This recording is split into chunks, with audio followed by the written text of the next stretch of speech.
Para alguns, um personagem maligno e sem piedade que tenta a humanidade. Para outros, uma invenção dos humanos e das religiões para doutrinar, gerar culpa e medo. Diabo, Satanás, Belzebu. Se trata de um ser real. O diabo é o inimigo da humanidade. A personificação da maldade apresenta tantas caras quanto perguntas. O diabo realmente existe?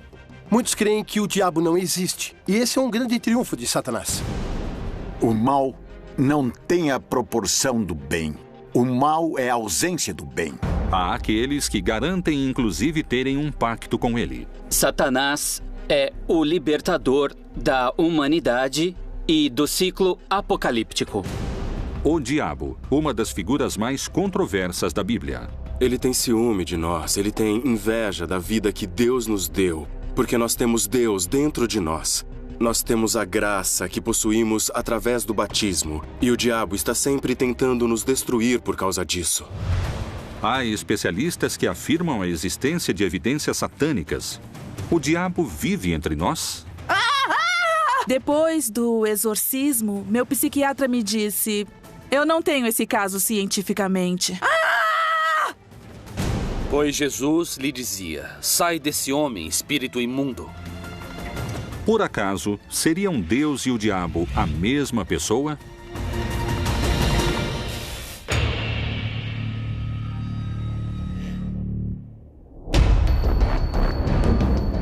O diabo, a personificação do mal, busca o pior do ser humano para conquistá-lo. Será que, ao caírem em tentação, Adão e Eva tenham marcado a história da humanidade, assinalando o pecado em cada um de nós?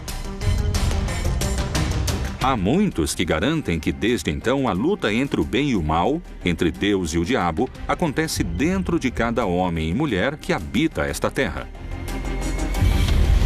O diabo recebe o nome de pai da mentira mais vezes que o diabo falado por Jesus. Jesus disse que o incrível é que ele perverte a verdade, ou seja, que ele corrompe a verdade. Não é que ele não a reconheça, ele a reconhece e procura corrompê-la. Outra de suas características.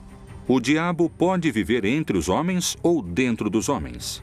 Será que grande parte da humanidade já se encontra sob seu poder? O diabo, sendo um ser pessoal, pode estabelecer uma relação com alguém. Ele, como ser pessoal, pode estabelecer uma relação com alguém.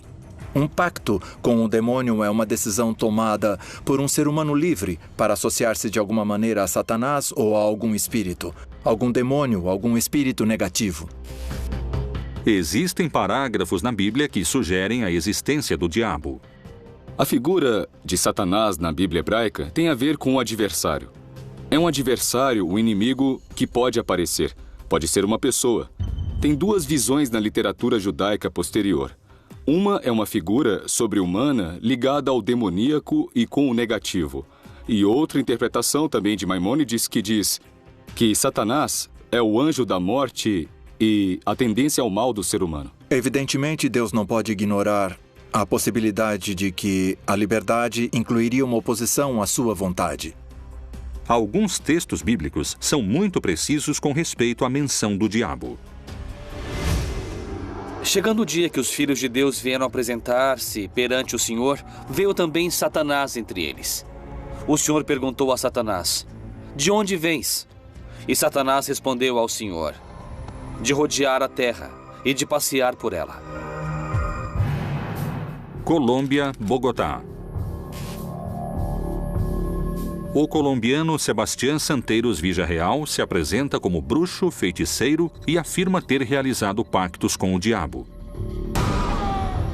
É santeiro, espiritualista, feiticeiro e trabalha com magia negra voodoo. Para servir a Satanás, você não precisa ter fé. Para servir a Deus, você precisa ter fé. E a fé não tem argumentos dialéticos porque simplesmente se crê ou não se crê. Com Satanás, não. Porque quando você pede a Satanás, tudo o que se pede a Satanás, ele te dá.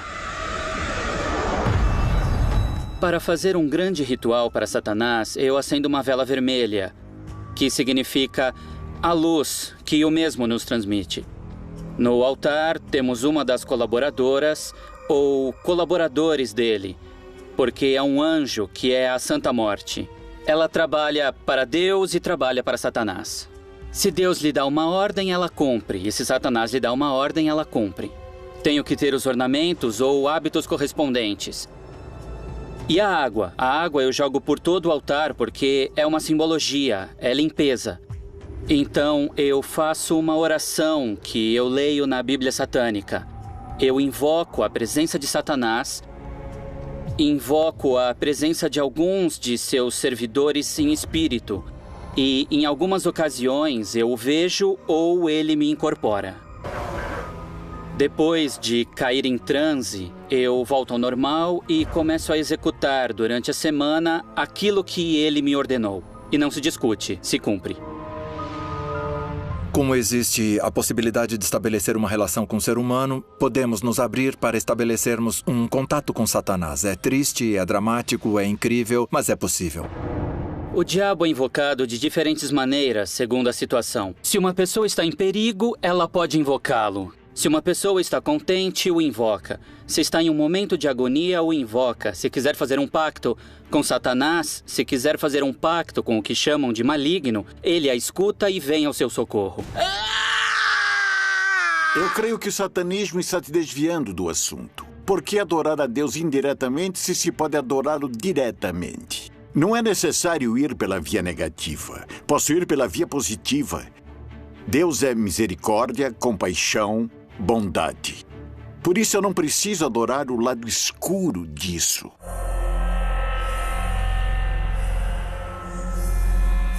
A pergunta que muitos especialistas e teólogos ainda se fazem é: o diabo realmente existe ou é uma metáfora? E se é uma metáfora, a quem Jesus se referiu como a encarnação do mal? No livro de Jó chama Satanás, ou diabo, que quer dizer o adversário, o enganador, e é entendido na interpretação, sobretudo dos padres da igreja cristã, como um arcanjo que fora criado de maneira perfeita, um arcanjo iluminado que, apesar disso, assim como Adão o faria, deixa de amar a Deus por amar mais a si mesmo, caindo no orgulho e na rebeldia, e dessa maneira se separando de Deus. Na Bíblia vemos uma mensagem de Jesus: não te acuses a ti mesmo. Não nos esqueçamos que aquele que se acusa em hebraico se diz Satanás. Ele é o acusador. E quando a pessoa se acusa como pecador, está fazendo às vezes de Satanás consigo mesma. Ou quando condena os demais e vive dizendo isso é ruim, isso está ruim, isso é péssimo, está fazendo às vezes de Satanás, ainda que traga a Bíblia numa mão ou use uma batina. Satanás nos acusa para Deus e essa é a função de Satanás, o acusador. Então me parece que é por uma questão literária, se utiliza inclusive para criar medo dentro da população e é uma ferramenta para que dentro da religião dirijam também toda uma comunidade. O Evangelho de Marcos é muito claro quando fala dos demônios, depois vai apresentando quais são os demônios. Há um demônio fundamental. Qual é o demônio mais importante? Que se opõe à construção do reino de Deus. É o Império Romano. E perguntou-lhe: qual é o teu nome? Respondeu-lhe ele: Legião é o meu nome, porque somos muitos. Marcos escreve sobre um endemoniado, ou seja, possuído pelo demônio, ou seja, possuído pelo império. Agora vão saber por que digo isso, tá certo? Ele quer se unir e rompe todas as ligações. E Jesus lhe pergunta: qual é o seu nome?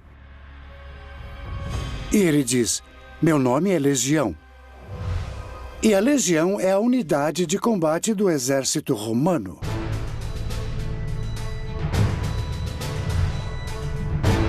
São muitos os que asseguram que o diabo existe e que, inclusive, se encontra mais perto do que alguns creem.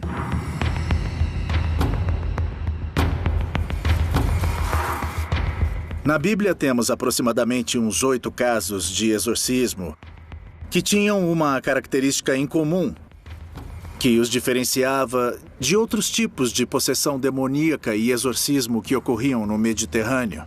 O contexto no qual aparecem os exorcismos na Bíblia tem uma clara conotação social e política. se considera possuído pelo diabo todo objeto, pessoa ou lugar que se encontra infestado em princípio.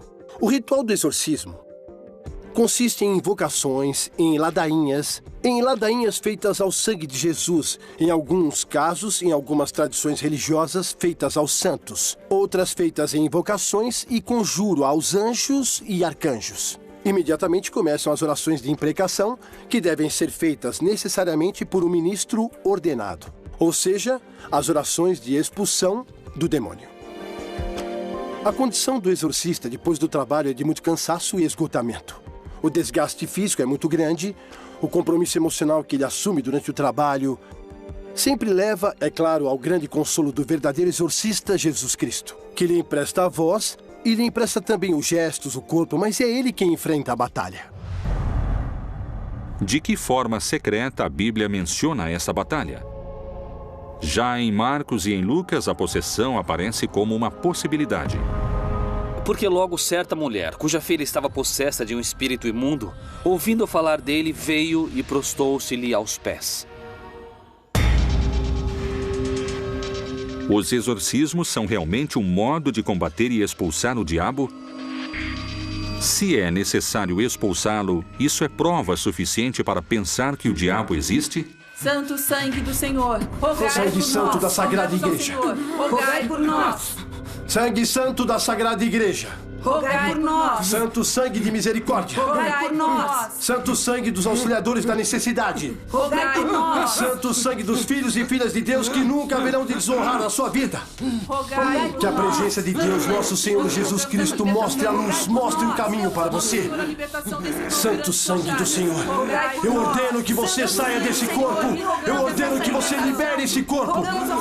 Livrai o Senhor, livrai-o dessa dor. Eu ordeno que você saia desse corpo. Saia agora. Nós rogamos, Senhor, liberte esse corpo. Liberte esse corpo agora. Você está bem, filho? Deus Pai, Ele te libertou. Que Jesus esteja contigo, meu filho. Os milhares de exorcismos realizados são provas suficientes da possível existência do diabo? Como se explica que a Igreja tenha sacerdotes exorcistas? O Papa Francisco, que alguns dizem nunca ter feito um exorcismo, nós acreditamos que sim, que ele já fez. Já fez pelo menos uma oração de libertação muito forte. Se o diabo não existe, como e de que maneira explicaríamos os exorcismos? A pessoa tem que estar convencida de que isso acontece. Se a pessoa não crê, é muito difícil funcionar. Na maioria dos casos, é sugestão. Eu deixo a porta aberta a algumas exceções que podem conter alguma força muito profunda.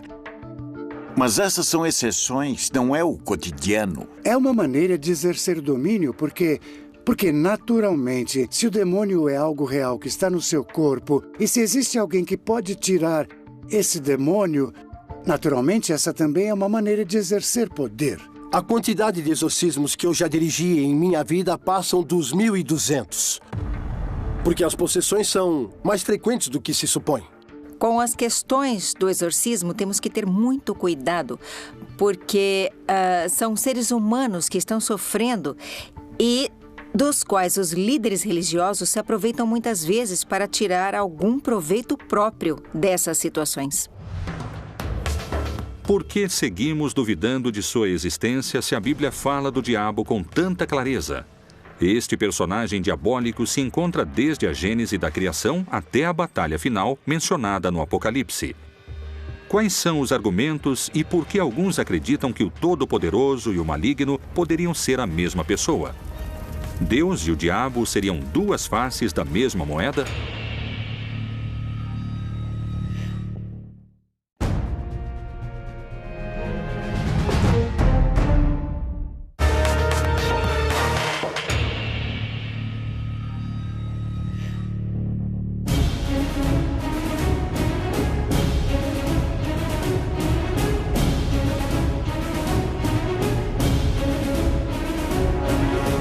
Há milênios, duas opiniões se enfrentam. Uma tenta mostrar que o diabo não existe, e a outra que é um ser real e o principal adversário de Deus.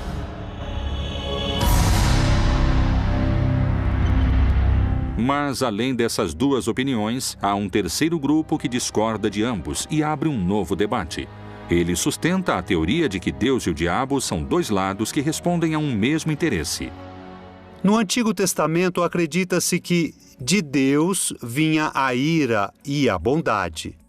Os teólogos têm muitos problemas em traduzir a Bíblia, esse texto, porque ele diz que o espírito mau vem de Deus. Ora, o espírito do Senhor retirou-se de Saul, e o atormentava um espírito maligno da parte do Senhor. O Deus da Bíblia não é um Deus bom, é um Deus mau. E é um Deus que nos dá muito medo, ao qual temos que de alguma forma obedecer e prestar culto. Porque ele tem todo o poder, porque pode nos causar mal, porque pode nos mandar seu anjo caído, Satanás, não é? Tem se falado muito dessa diferença entre Deus, ou da possível diferença entre o Deus do Antigo Testamento e o Deus do Novo Testamento. Em geral, de forma muito esquemática, se diz que o Deus do Antigo Testamento está muito preocupado com a justiça. Por isso, é preciso agir de forma violenta para que se faça justiça. O Deus do Novo Testamento está mais preocupado com o amor e, por isso, não ocorrem esse tipo de ações. A mesma Bíblia, entre suas páginas e histórias, nos brinda com vários exemplos de extrema crueldade. Isso pode estar associado à existência de Satanás e aos que sustentam que entre Deus e o diabo não há diferenças? Na Bíblia há muitas histórias que falam de violência, que falam de massacres, de magnicídios. A Bíblia conta a história do que ocorreu em uma época onde as mortes eram cruéis, as guerras eram violentas e os massacres eram próprios de todos os povos da antiguidade. E suas crianças serão despedaçadas perante os seus olhos. As suas casas serão saqueadas e suas mulheres violadas. Se alguém lê a história de Caim e Abel, onde um irmão mata o outro, não há nada mais horrível na vida do que um irmão matar outro irmão. Você pode imaginar muitas situações de violência, mas essa seria o cúmulo da violência. Mesmo assim, está lá. E está lá para dar testemunho de que essa violência existe entre os seres humanos, que as pessoas se matam entre si. Então, os exemplos que eles pegaram são de textos sagrados desse mundo. Um mundo bárbaro que oferecia exemplos bárbaros. Estamos diante de mitologias muito primitivas. Israel não é uma grande cultura de maravilhas, é um povo nômade e camponês. Assim como Sodoma e Gomorra e as cidades circunvizinhas que, havendo se prostituído como aqueles anjos e ido após outra carne, foram postas como exemplo, sofrendo a pena do fogo eterno.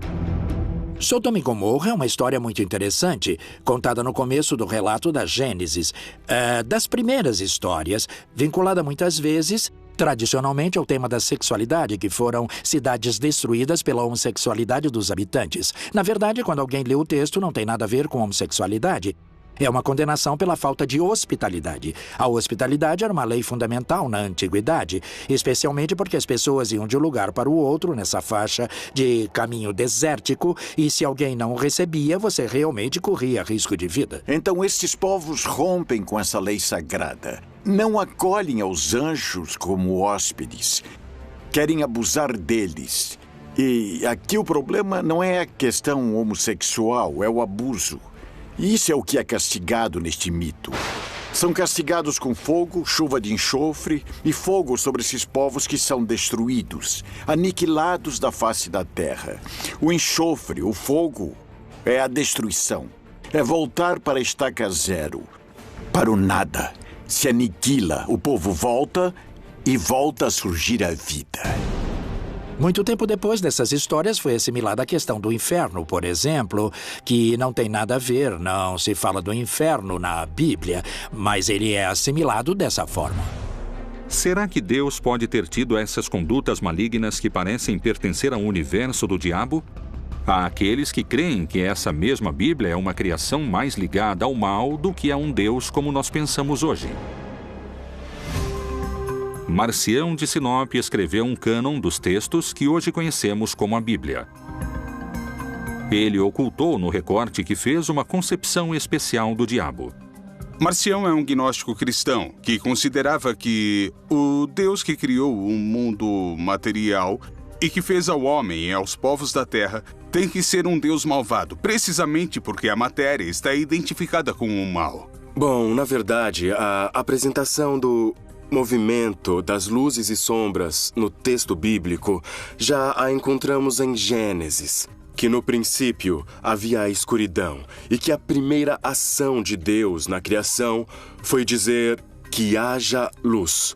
Essa luz atravessa as trevas, atravessa a escuridão. Está dizendo que, na verdade, a luz que veio ao mundo era Jesus, mas os homens preferiram ou elegeram as trevas em vez da luz, porque a luz, de alguma maneira, colocava em evidência as suas obras, as quais eles queriam ocultar. Mas, para alguns dos crentes mais fiéis, essas teorias não são mais do que uma prova de que o diabo está entre nós. Nos dias de hoje, nós podemos pensar no hedonismo, na busca pelo prazer completo e total. Isso tudo sem visar a transcendência, a vida, a verdade tomada como útil. Tudo isso são tentações do diabo, presentes não somente no privado e particular, mas também na vida pública. Porque a influência pública do diabo quer que se demore o nosso, o nosso caminho rumo à fraternidade, rumo à união entre os seres humanos. Quando um batizado tem em si a marca de Cristo e vive ou tenta viver em graça, não pode ser invadido pela força que se opõe a Cristo. Cristo já venceu o demônio. Então, a princípio, somente uma pessoa não batizada pode estabelecer uma relação pessoal com o demônio. Vamos começar agora. Paula esteve internada pelos últimos 10 anos de sua vida com o diagnóstico de esquizofrenia. Eu escutava vozes e via coisas, sabe? As vozes me diziam o tempo todo, mate-se, corte-se. Pelo sangue de Jesus eu te liberto! Eu ordeno que deixe esse corpo agora! Pelo sangue de Jesus! Eu tinha um rosário, sabe? Que eles dão no hospital. E com o rosário da cruz, sabe? Com a parte de baixo, que é feita de plástico, é que eu me cortava com esse plástico. Busca o Senhor! Bom, depois eu via muitas sombras e sempre via homens. A possessão diabólica não tem nada a ver com a bondade ou maldade moral. Quer dizer, o endemoniado é uma pessoa enferma. Muitos creem que o diabo não existe, e esse é um grande triunfo de Satanás, então temos muitíssimo trabalho. Será que realmente o diabo está entre nós e não sabemos? Será que Deus e o diabo são uma mesma criação? Estaremos vivendo 7 anos de tribulações que antecedem o Apocalipse? E se estiverem recrutando cada vez mais soldados para essa batalha final de que alguns denominam o exército do diabo?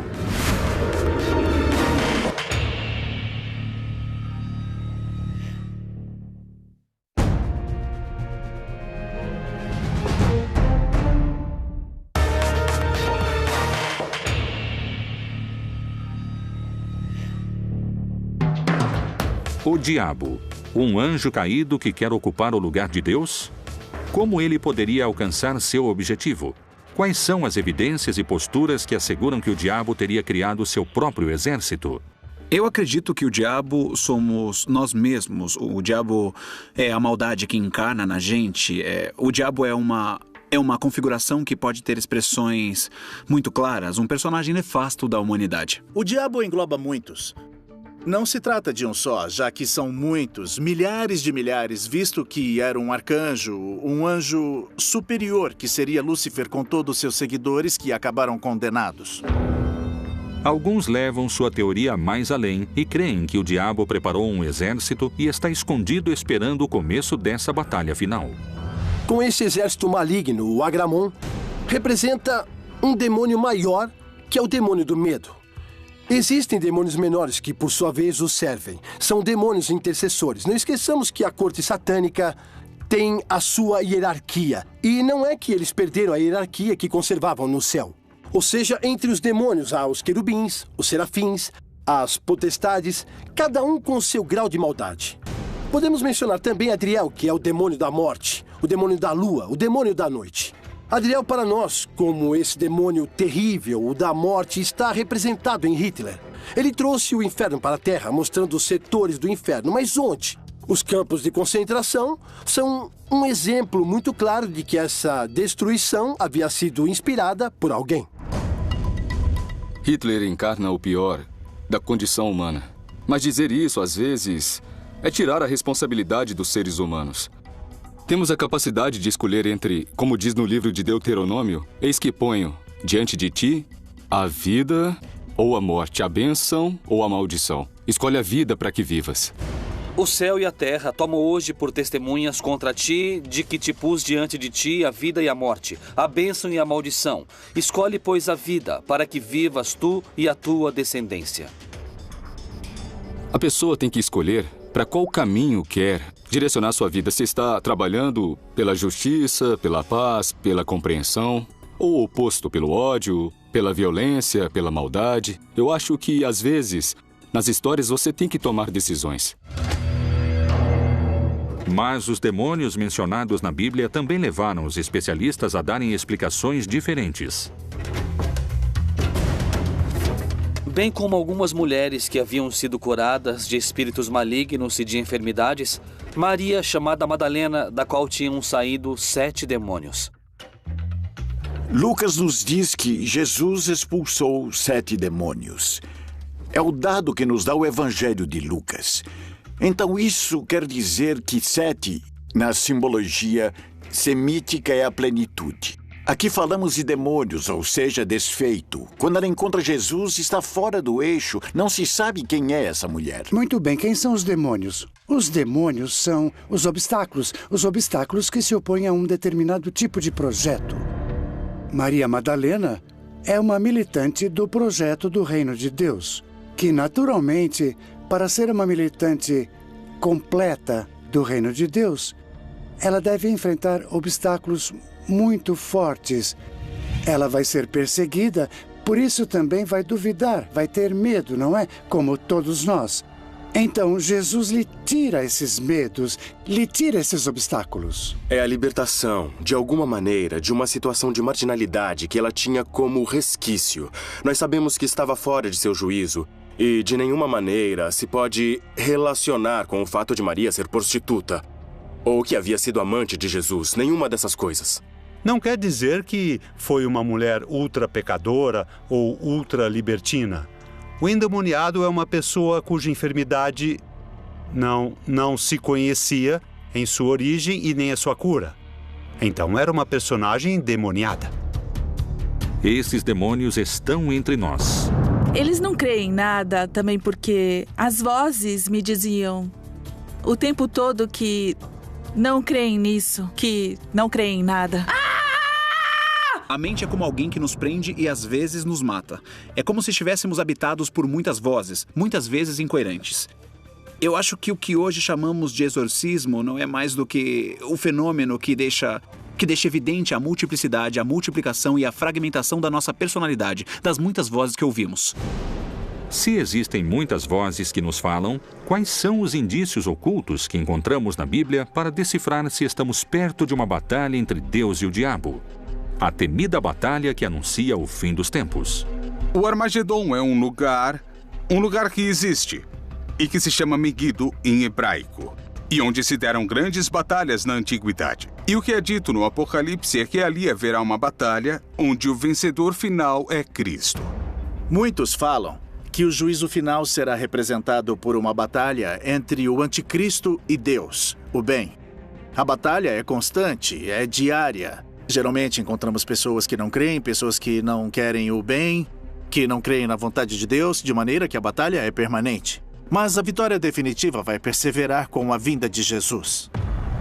Nesse tempo, muitos hão de se escandalizar e trair-se uns aos outros, e mutuamente se odiarão. Bom, existe uma batalha e um confronto permanente. O final não é bem no sentido de último, mas final no sentido daquilo que dá significado e sentido às coisas. O juízo que Deus estabelece contra alguns, e que não é uma batalha, ainda que se ache anunciado em todo o Apocalipse uma batalha dos maus, digamos, de Satanás e de seu exército contra Deus, na verdade essa batalha não existe porque Deus não precisa lutar. Mas para que exista uma batalha, deve necessariamente existir 2 grupos. E como alguns creem serem os que chegaram para salvar a humanidade, estão os que creem terem vindo para destruí-la. Satanás aparece na Bíblia com vários nomes e com várias imagens. Nós o conhecemos desde a serpente que aparece em Gênesis, até com os seus outros nomes, o diabo, o demônio, Satanás, Beelzebu. Todas essas seriam indicações de um mesmo personagem, do pai da mentira. A luta entre o bem e o mal, entre a tentação e a obediência, entre o pecado e a salvação, é tão antiga quanto a própria vida. Como e desde quando se constrói essa figura do diabo? Por que o mal e o diabólico respondem a tantos nomes?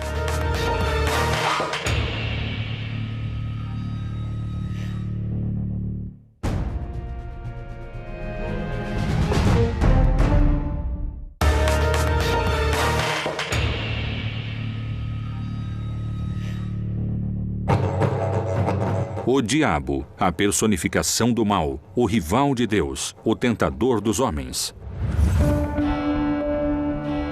Para muitos cristãos, a tentação é uma porta de entrada para o mal, um caminho direto para o diabo. A última parte do Pai Nosso diz: não nos deixe cair em tentação e livrai-nos do mal.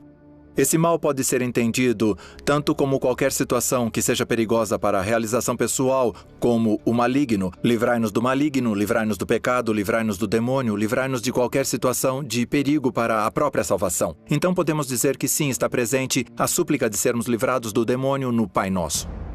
Na ideia de um Jesus muito divino, com a ideia de um Jesus gnóstico semidivino, as tentações não têm lugar. Para aceitar que Jesus foi tentado, temos que aceitar primeiro que ele foi 100% humano. Portanto, a passagem veio a ser interpretada como as tentações que Jesus enfrentou ao longo de sua vida, mas no terreno onde se dão as tentações, que é na mente. Jesus teve que escolher, por isso passou 40 dias no deserto, entre ser um Messias conforme as profecias de Isaías, desprezado, ignorado, traído e assassinado, ou inclinar-se para a vaidade do reconhecimento mundial e ao arrebatamento do poder e das riquezas. Então, essas tentações são o núcleo que nos mostra se o Messias deve ser glorificado por sua própria força, ou se o Messias está disposto a humilhar-se, a negar-se e a morrer por amor aos seres humanos. A tentação existe dentro dos textos bíblicos e, além disso, a figura do diabo tenta deturpar a vontade de Jesus. Como essa figura é realmente? Alguns investigadores questionam a imagem clássica do diabo, com chifres, patas de cabra e rabo. Eles questionam o que nos foi transmitido como figura do mal, porque debatem que essa é uma construção destinada a gerar medo. Há muito do imaginário da cultura popular sobre Satanás, mais do que na teologia e nos textos bíblicos. E somos produtos também de nosso imaginário popular de onde crescemos. Na Bíblia, tanto no Antigo Testamento quanto no Novo Testamento, temos histórias relacionadas com o diabo, com Satanás. No entanto, não encontramos descrições físicas de como ele era. Se ele tinha chifres, se tinha rabo, se tinha um tridente, ou se era vermelho. O que nós sabemos é que ele é uma descrição do mal. Não é bíblico. Nem o purgatório, nem o inferno eterno, nem o céu. O céu para estar perto de Deus, sim. O inferno como distância de Deus, sim. Mas chamas, diabinhos, um Satanás rei que manda nos demônios, isso foi uma invenção medieval. Isso aparece na Idade Média. É alguém que tem a ver fundamentalmente com o sexual. Por isso se atribui a ela a cor vermelha. Os chifres de bode e as patas de bode, que eram o poder da fertilidade e da vida, que representavam Dionísio Pan na literatura grega. O deus Pan é um deus grego muito antigo, originalmente adorado na região da Arcádia. Pan é o guardião dos rebanhos que tem a tarefa de se multiplicarem. Deus dos bosques e patos, protetor dos pastores. É um produto da casualidade que na Idade Média tenham imposto essa caracterização impressionante e terrível do demônio? Ou talvez haja um mistério importante em torno da figura do diabo esperando para ser desvendado? Em algum momento da história, para tornar visível a presença do mal, os autores, os pintores, usaram como origem uma imagem grotesca, com chifres, com rabo, negro, com fogo, para descrever o mal. Mas isso não significa que o diabo não existe. O diabo ter sido caricaturado na Idade Média, ou que seu conceito fora utilizado para infundir o medo, não quer dizer que ele não exista. A figura do diabo no cristianismo funciona como um grande ordenador moral. Ou seja, o que está mal está do lado do diabo e faz parte do pecado. A figura do diabo cristão chega efetivamente à América Latina com a chegada dos espanhóis, porque antes as culturas ameríndias usavam outras figuras que encarnavam o mal. Mesmo assim, esse mal não era um mal tão absoluto e nem tão separado do bem como é o diabo cristão, que é uma das características do pensamento do catolicismo, onde aparece o mal de um lado e o bem do outro. Um único personagem, ainda que, segundo os crentes da Bíblia, seja mencionado de muitas maneiras. Ele recebe o nome de Satanás, Diabo, Lúcifer, Belzebu, Melian, Antiga Serpente, Anjo Caído, Anjo Destronado, o Anjo do Tempo. Mas houve outros nomes. No tempo de Isaías, recebeu um nome. No tempo de Jesus de Nazaré, era o Devorador. No tempo de Josué, era o Destruidor. Eles sempre insultaram Satanás de diferentes maneiras. No Novo Testamento, sim, Jesus e o apóstolo Paulo o mencionam, mas como um adversário, como aquele que está contra o projeto de Deus. Não tanto como uma figura a qual você tem que escolher entre um e outro, porque popularmente se transformou em uma figura. De um lado eu tenho Deus e do outro Satanás. Eu tenho que escolher como se escolhe um time de futebol. Mas não é assim. Não é assim que nós lemos nos relatos bíblicos. A soberania de Deus não se discute, mas existe um personagem, uma maldade que se concentra nesse personagem chamado Satanás, que aparece como símbolo de tudo que se opõe a Deus. Respondeu-lhes ele: eu via Satanás como o raio cair do céu. Especialistas no estudo da Bíblia dão conta de que, em outras passagens do livro sagrado, os nomes que o maligno recebe não têm uma conotação única e nem tão direta. Diabo, Satanás, Lúcifer, todos têm a ver com o seguinte: num projeto como o projeto do Reino de Deus, você tem que enfrentar os obstáculos, e esses obstáculos são denominados com determinados símbolos, não é? Um dos símbolos mais importantes é o de Satanás. Essa poderia ser uma manobra e modo de agir do diabo para ganhar tempo e adeptos à sua figura? O Evangelho de João registra que Jesus o descreveu como um ladrão que trabalha entre os demais que não se dão conta que ele está lá. O trabalho do diabo tem que passar despercebido. Na visão religiosa judaica, só há uma divindade, não há duas: Jeová. E Jeová é o autor do bem e do mal, da saúde e da enfermidade, da alegria e da tristeza. Em outras religiões há deuses do bem e deuses do mal. Qual é o verdadeiro significado da palavra diabo? Havia alguns anjos caídos que não queriam ser anjos. Queriam ser mais do que anjos. E apareceu esse anjo que seria o diabo. Como a ideia é unir, diabo é separar. Daí vem diabo, de diabolo, o que separa. Muitas correntes de pensamento se perguntam se realmente o conceito não é um engano em si mesmo. A resposta a essa teoria poderia mudar o conceito fundamental que a religião tem sobre o bem e o mal. Para muitos sacerdotes e para a principal autoridade da Igreja, o diabo existe em muitas de suas mensagens, e o Papa faz alusões à sua presença entre nós aqui na Terra.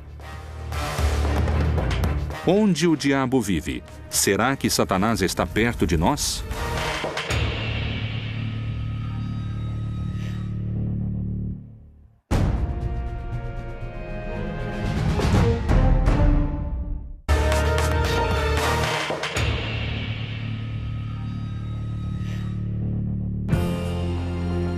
O líder da Igreja Católica manifesta que a presença do demoníaco Satanás é real. Não é um mito e está presente nos lugares mais fortes, com mais fiéis. Onde? Por que se manifesta? Com toda certeza, o diabo ataca a quem ele sente que lhe escapa. Ele não vai atacar aquele que é de sua propriedade ou alguém que está morto e que não escolheu um lado.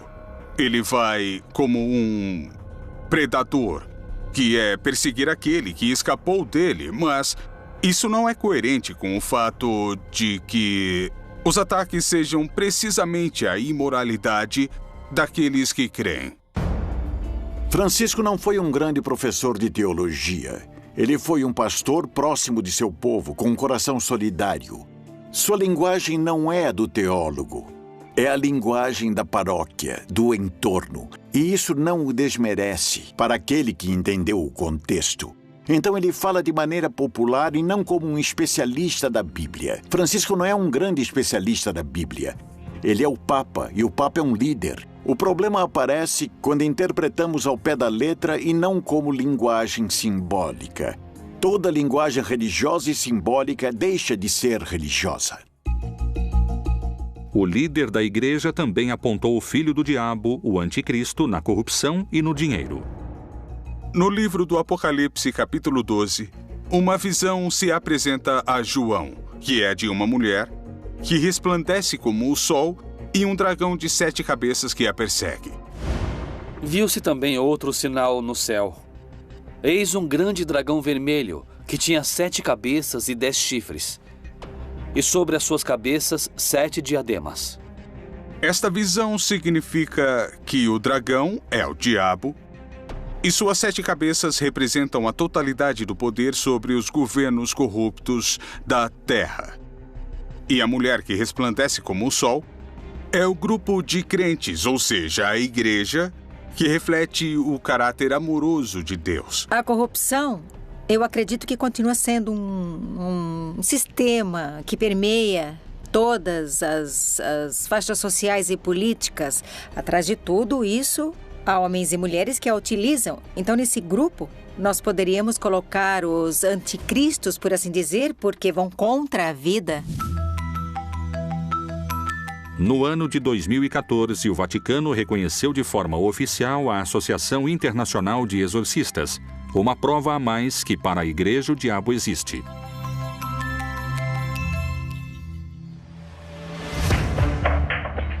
O diabo, para alguns, é uma presença maligna. Não existe apenas um anticristo. Os anticristos são entendidos como todos aqueles que são agentes da maldade e opostos diretamente à ação do Senhor Jesus. Para outros, é o mesmo Deus. Satanás é a divindade, a contraparte do suposto Deus bom.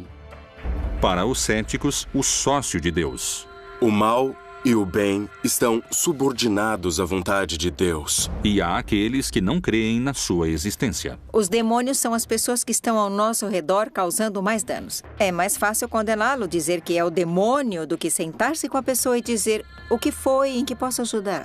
O diabo é um instrumento para que o homem possa, enquanto está na história, decidir se quer amar ou não quer amar. Mas Deus é todo-poderoso e o diabo, para ele, não representa nenhum inimigo real. O diabo, mito ou verdade? Está entre nós, dentro de nós, ou é só uma criação ou história fantástica? O diabo, Satanás, Lúcifer, é mais um dos mistérios da Bíblia Proibida.